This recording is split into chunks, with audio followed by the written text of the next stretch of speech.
Ja nüüd, kui ma nagu suu puhtaks jahvatan, et siis tunnen, et ma võin vabalt edasi rääkida ja edasi liikuda selle mõttega. Mul on ennast alati olnud ebamugav tutvustada. See küsimus, et kes sa oled, on minu jaoks alati olnud päris keeruline küsimus, sest et ma pole osanud sellele kunagi vastata. Ma olen arvanud selle tõttu, et ma ei tunne iseennast. Teiselt poolt, miks ta on raske, ma tean, et see vastus sellele küsimusele, kes sa oled, et neid lugusid võib olla väga palju erinevaid. Ei ole üks lugu, me oleme palju erinevaid lugusid. Me võime neid lugusid nii paljudel erinevatel viisidel edasi anda. Lihtsalt kimbatus on alati nagu see, et millist lugu nagu parasjagu rääkida. Kuna ma olen nii teadlik, et kuidas neid lugusid saab konstrueerida, siis ma olen nagu eriti kimbatuses, et millisel viisil ma peaksin nüüd endast rääkima. Ja siin videos samamoodi, et ma olen tegelikult kimbatuses, et kuidas siis rääkida seda mõtet, mis mu sees on, sest et ma tean, et neid viise, kuidas sellest rääkida, on nagu lõpmatul hulgal. Ja nüüd ma peaksin saama ühendust iseendaga, selle ruumiga, mis mu sees on, ja usaldama seda, mis parasjagu üles tuleb.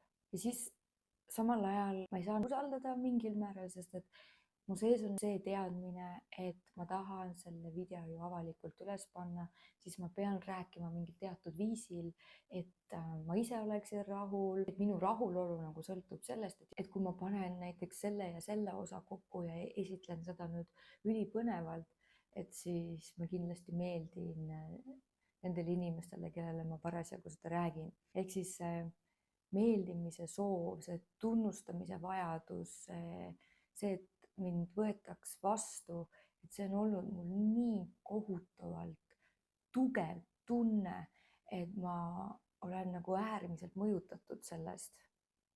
Kuigi ma väga hästi ju tean, mis ma ei ole, ma nagu tunnen selle kuidagi enda sees selle ebamugavuse ära, kui ma nagu presenteerin ennast üle või kuidagi rõhutan midagi, mis ei ole mina. Ma tahtsin siin toolis istudes ja siin niimoodi rääkides kuidagi defineerida seda identiteeti, mis see minu jaoks on, mida see minu jaoks nagu tähendab. Ma olen rohkem hakanud tundma, et see identiteet minus mingil määral laguneb. Ja siis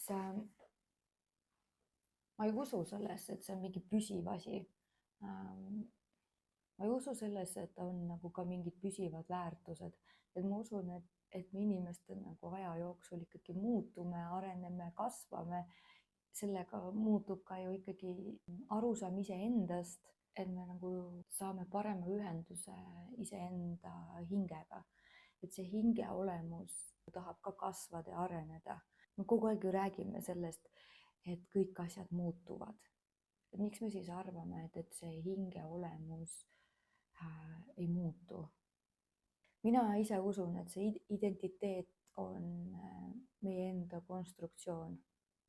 Ma olen üha rohkem nagu saanud teadlikumaks või mõistnud seda, et ma olen senini väga palju omaenda identiteeti konstrueerinud üles selle põhjal, et ma nagu otsin tunnustust. Ma otsin seda, et ma just sellisena sobin. Ehk siis, et kogu see konstruktsioon, mis ma olen loonud, mitte et see oleks üdini võlts, vaid et selles on väga palju neid kohti, mis on tingimuslikud. Et need on justkui üles ehitatud selle põhjal, et vot sellisena ma sobin, vot sellisena mind võetakse vastu ja vot sellisena olen ma väärtustatud. Ja siis sinna juurde tuleb üks osa veel, et ma olen ehitanud ka seda osa, mis justkui nagu nõuab, et vot võtke mind niisugusena vastu, et ma justkui olen tahtnud, et võtke mind just nende joonte ja nende omaduste ja nende teadmiste tarkustega mind vastu. et mis justkui nagu kisendab selle tähelepanu ja tunnustamise järgi. Ja kui ma seda tunnustust või kinnitust pole saanud, et siis ma kuidagi nagu ehitan või lihvin seda osa edasi. Ja ma olen väsinud sellest. Ma nüüd tunnen, et ma ei jaksa. Ja mul on hea meel, et ma selle koha peal olen. See on mingit sorti kergendus, sest et ma saan lõpuks lahti lasta neist. Ma saan lõpuks kuidagi vabaneda sellest tohutust püüdlusest. See võib-olla ei kuku mu küljest täielikult ära. Kindlasti on mingid väljakutsed veel ees, aga ma näen, et mingi päris suur osa minus on valmis mingit väga suurt konstruktsiooni lammutama ja sellest lõpuks ka lahti laskma. Ma näen, et ei ole olemas mingit ühte kindlat identiteeti. Need on kõik erinevad lood, need on kõik erinevad osad, need on kõik erinevad rollid ja me nagu mängime neid. Me katsetame ja proovime ja vaatame, mis sobib ja siis on mingid lood või mingid rollid, millega ühiskond nagu võtab vastu ja tunnustab, ja siis meeletu kiusatus on just nendes rollides edasi mängida ja nendes rollides oma konstruktsiooni edasi ehitada, et just edasi kirjutada just seda lugu, mida ühiskond kõige rohkem hindab. Siis me mängime neid erinevaid rolle ja võtame omaks mingid osad, mis kuidagi tundub, et see olengi mina, eks ole, et see on rohkem mina. Aga mul on nagu tunne, et see minat ei ole. Lihtsalt oleme. Et inglise keeles on ka nagu hea väljend, et me oleme human being. Ehk siis see ongi nagu see, et me oleme. Ehk siis me lihtsalt elame, me lihtsalt kulgeme. Kes on, ei ole nagu nii tähtis.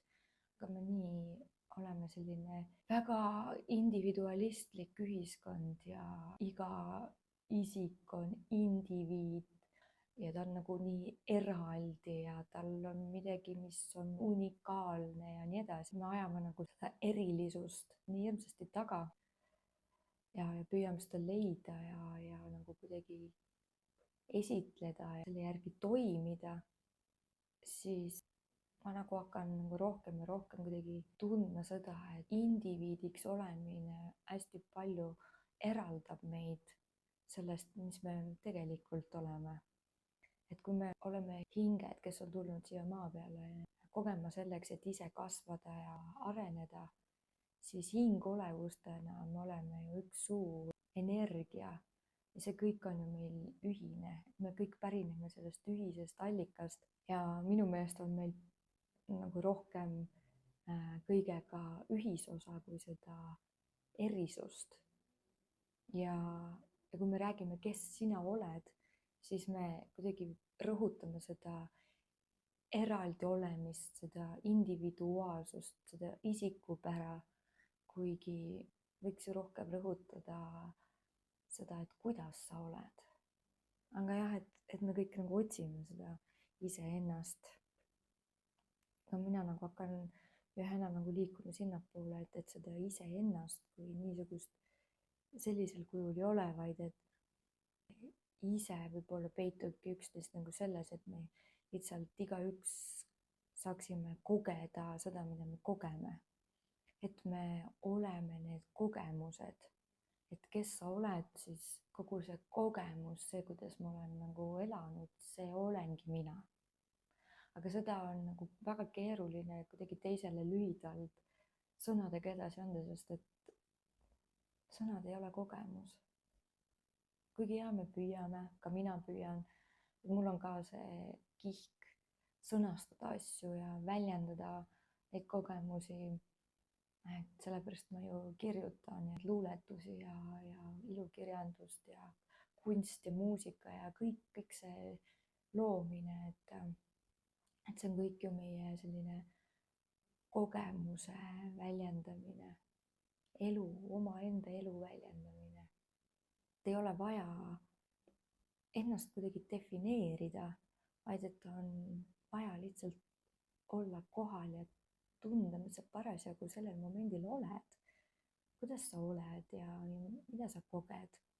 Kuidagi tahtnud alati teistele ütelda, et kui sa tahad teada, kes ma olen, siis tunne kaasa, et seda saadki teada siis, kui sa nagu selles mõttes nagu koos kulged.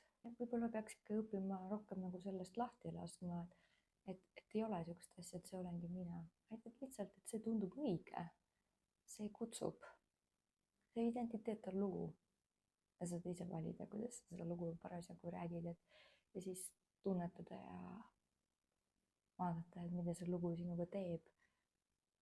Mitte nii väga nagu hoida kinni neist lugudest, vaid et ollagi nagu selles voolamises, mis parasjagu nagu tuleb.